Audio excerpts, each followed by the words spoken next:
Hello again, Warren Hills, session number 5. Unbelievable 5. You're still with me after all this time? Thank you.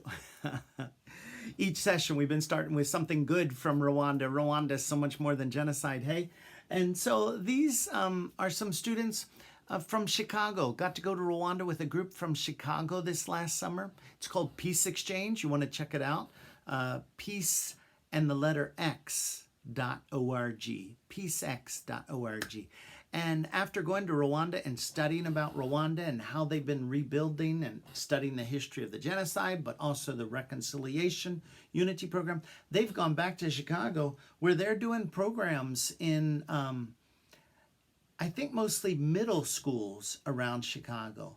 Love seeing that Rwandan flag.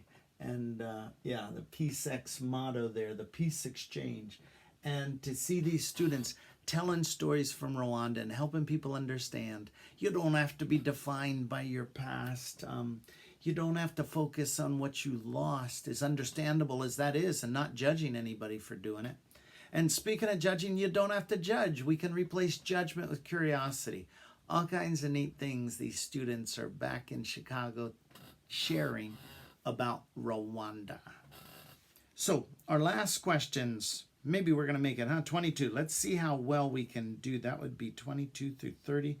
How were you able to control fear? How were you able to control fear and stay focused to keep my family, myself, and others safe during the event? We did talk a little bit about fear already, and I don't mind, though, mentioning again, the way for me in terms of controlling fear is having a purpose and a mission, knowing that you're not alone. Hey, courage, looking around, there's other people doing things. Courage is contagious. And probably talking about your fears, talking with people, having somebody that you can process with. Who did I I processed with my wife on the radio every day. I processed with the people in my house. To a degree, I would process with Philip Gaillard at the Red Cross.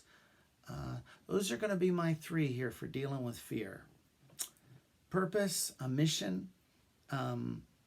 You're not alone. There's people around you. Courage is contagious. Find somebody to process with. I'm not sure if I said something else, but those are my final answer, those 3. Number 23, if you could go back with the knowledge you have now, is there anything you would have done differently? Do you have regrets? Okay, that one I think we did cover in an earlier question primarily. I could take this opportunity to say, though, what would maybe I say to the 36-year-old Carl? What might I say as the 62-year-old Carl to the 36-year-old Carl? You're going to make it. There are allies all around that you have no idea about. But as you go out each day, look for the allies. You're going to find them. Yeah.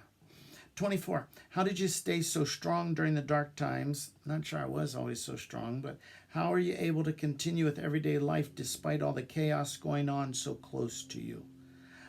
I would say sources of strength, definitely my connection with God. And I say that in a descriptive manner, not trying to tell other people.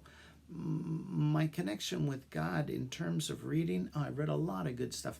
Every night before going to bed, Teresa and I would read through Psalm 34. I will bless the Lord at all times. His praise will continually be on my lips. My soul will boast in the Lord. Taste and see the Lord is good. There's a lot of that. Definitely was one of the ways in connection with God.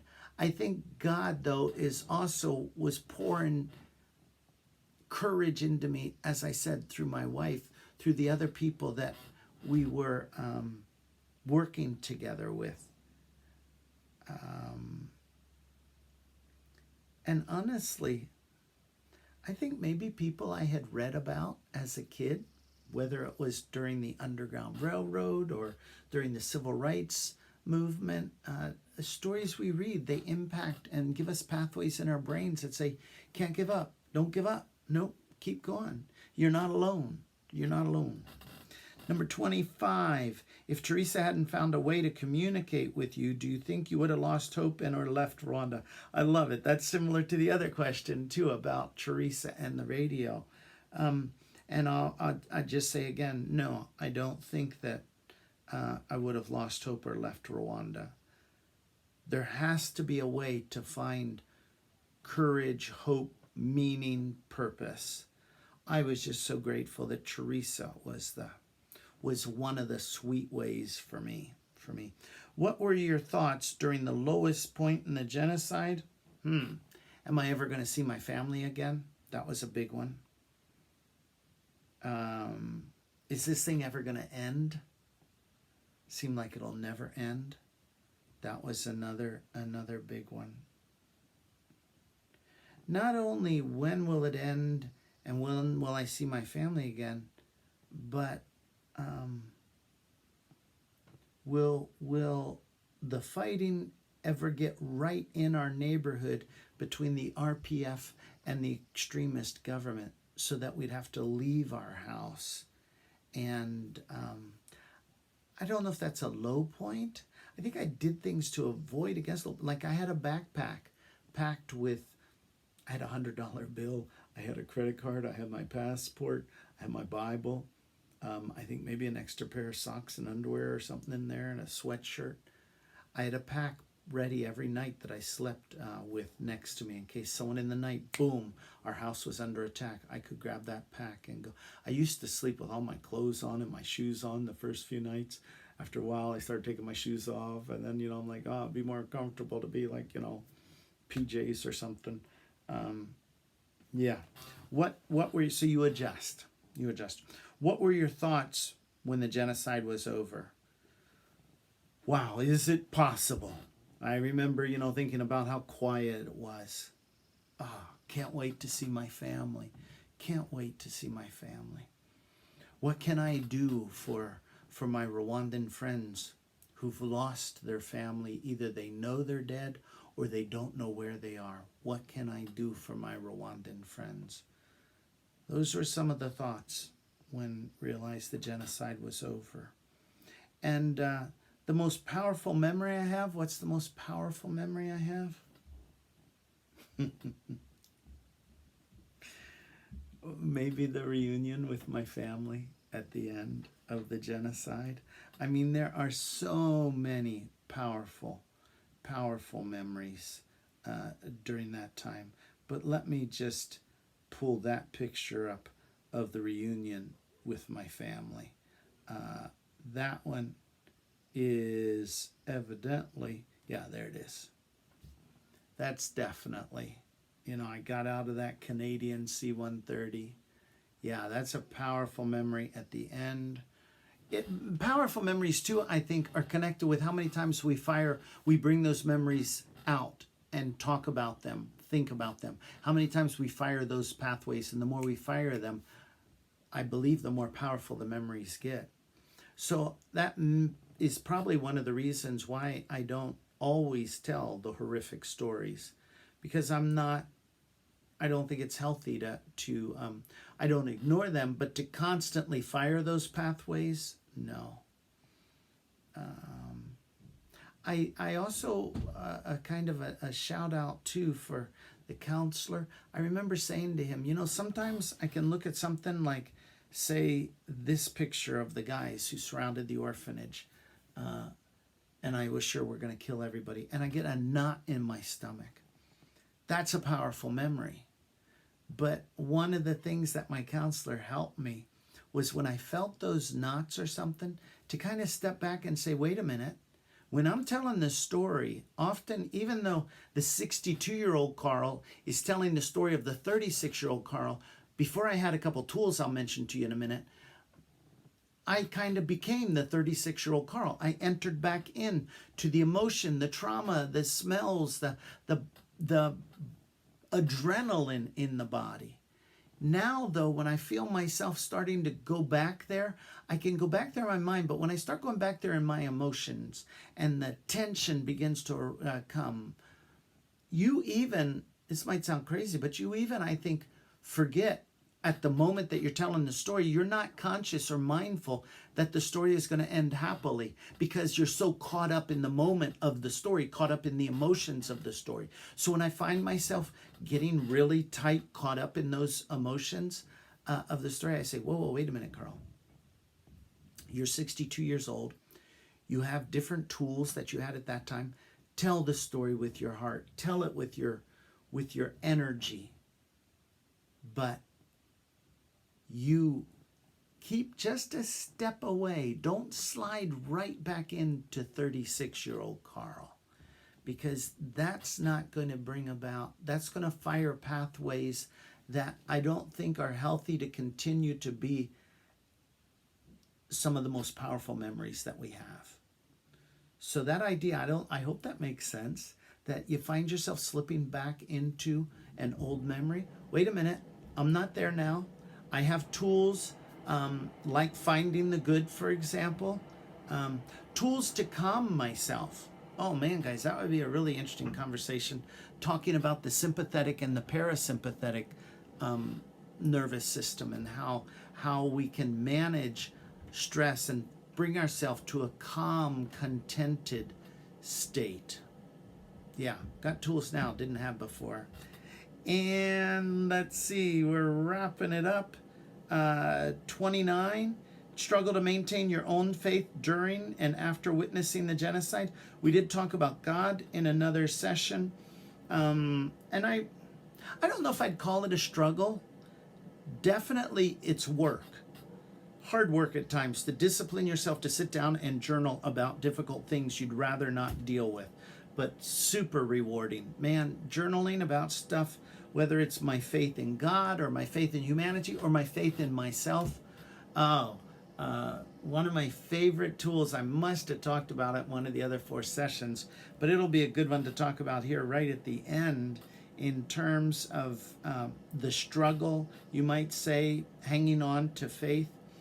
So much has to do with how we frame something, or in this case I talk about reframing, and how we can choose different neural pathways in our process of framing a situation, framing a person, framing ourselves. And that is something that really helps me in the struggle about any struggle, whether it's faith in God or faith in myself or faith in humanity, is stepping back and saying to myself, perhaps, for example, if I'm really struggling, I'll say to myself, who's in the center? Who's in the center of the universe right now? And often when I'm struggling, when I'm angry, when I'm afraid, it's me who's in the center. To step out of that and put somebody else in the center, or invite somebody else in the center with you. We don't always have to step out, but I think we can, when we're soul alone in that circle, and we're hurting, we're afraid, we're confused, we're angry, we need to reach out. And if we can't, when I say put someone else in the circle, that's often simply think about somebody else. What's it like for them right now? What can I do to make their world better? That's putting someone else in the center. Or invite someone in and talk to someone about it. Being alone is one of the worst things when we're dealing with pain or all kinds of struggles. And we're coming down to our last question here. What event made you realize how serious and dangerous the situation was? I don't think I can think of one event, guys. Gunfire all the time, the smashing down of the doors. Okay, I do remember one that's pretty serious. When I heard that the ambassador and everybody from the embassy was leaving. That was a pretty serious one, because I thought at least the ambassador or a couple people would stay by. I heard they're shredding documents and every last person was leaving. That would be an event that really took it home more deeply, just how serious this situation was. Thank you guys so much for being with me, even though it's through video here during these 5 sessions, and thank you for your excellent questions. I really look forward to meeting up with you, some of you hopefully one day face to face, or at least maybe a Zoom conference. Maybe I'll meet you in college sometime. And as we've been starting with stories about the good and the beauty in Rwanda, let's just end up with one last one here. And it would be, let's see, it would be over here in this file. It would be when we were talking with women who had survived all of the hardships, or some who were perpetrators, huh? They all suffered. Those who did it and those who were tortured and violated, had family members lost. We said to them, how do you make it? How do you make it? You guys had some of your questions asking me. We were asking them, how do you make it? And you see their smile, and not everyone though. You see there's a deep pathos as well in their eyes at times. How do you make it? These ladies said, it's our pain that drives us deeper into love. Man, I listened to that and I'm like, wait a minute, what?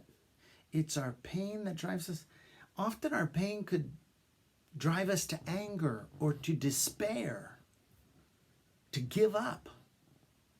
But these ladies, the more I thought about it, the more I realized too, as I've heard from them too, we find healing in helping others. I thought this must be a pretty radical love actions that they're involved in. And like the pain, you could be drowning. You try to come up for one breath of air and you're drowning in the pain. But then you start to radically think about somebody else. I'm not going to use the word love right at the beginning. Radically put somebody else in the center of the circle, no matter what harm or things they have done. And I believe a deeper type of love can evolve, so that can grow in our hearts, so that even a deeper pain, a pain can drive us deeper into love. Thanks so much to all of you. Thank you, Mrs. Rakosny. It's so good to have a chance to send these messages to your students. And like I said, hope we meet up soon. Take care. Have a good summer. It's going to be a different summer, COVID, but we're not going to get creative. We have been getting creative. That's what we're doing right here, making these videos. We are going to get creative to have an incredible summer, a creative summer. Take care.